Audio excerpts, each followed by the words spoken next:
میں خواب میں دیکھتا ہوں ٹرین ہے، ٹرین کے اوپر کبھی میں چڑھ جاتا ہوں، کبھی ٹرین سے میں رہ جاتا ہوں، یعنی کہ اس کے اوپر چڑھنا اترنا ٹرین نکل جاتی ہے. بھائی یہ سفر میں دیکھتا ہوں. بعض لوگ تو سفر بہت کرتے ہیں، ٹھیک ہے، ان کا کام ہی ایسا ہوتا ہے، بلکہ دنیا میں کچھ کام ہیں جن کا نام ہی ٹریولر رکھا جاتا ہے، یعنی کہ ان کا کام ہی ٹریولنگ سے وابستہ ہے. اس میں لیگل بھی ہوتے ہیں، انلیگل بھی ہوتے ہیں، دونوں طرح کے ہوتے ہیں.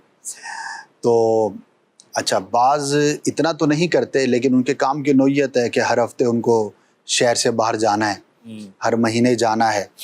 تو جو فریکوینٹ ٹریولر ہو، زیادہ سفر کرتا ہو، تو اس کا خواب میں اس طرح کا معاملہ دیکھنا ایک نارمل چیز ہے، صحیح، اس کے لیے کوئی اس کی خاص تعبیر نہیں. اور اگر ایسا نہیں ہے اور یہ معاملہ دیکھتا ہے تو یہ کچھ کام ہونے، کچھ رکاوٹ پیدا ہونے، کچھ آزمائشوں کی یہ علامت. اور اس طرح کی جو پرسنالٹی ہوتی ہے تو ان کی زندگی میں اور ان کی جو ظاہری پرسنالٹی ہے، ظاہری جو کام کاج کرنے کی جو ان کی انرجی ہے، وہ پراپر نہیں ہوتی، اس کے اندر کہیں نہ کہیں کمی واقع ہوتی ہے. تو وہ خواب میں انڈیکیٹ بھی کیا جاتا ہے.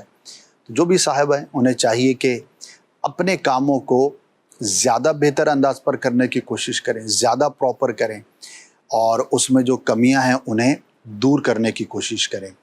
خاص طور پر بزنس میں یہ کہا جاتا ہے کہ اچھی چیزوں کو ایڈاپٹ کرنا ضرور چاہیے، لیکن اس سے زیادہ اہم یہ ہے کہ آپ نقصان کے پہلوؤں سے اپنے آپ کو کیسے بچاتے ہیں، یہ زیادہ امپورٹنٹ ہے. دونوں اعتبار سے غور کریں گے تو انشاءاللہ آپ کی توجہ ہو جائے گی، اللہ پاک آپ کو کامیابیاں عطا فرما. اور اگر آپ کے کاموں میں کچھ رکاوٹیں ہیں تو وہ اللہ پاک کی رحمت سے دور ہوں.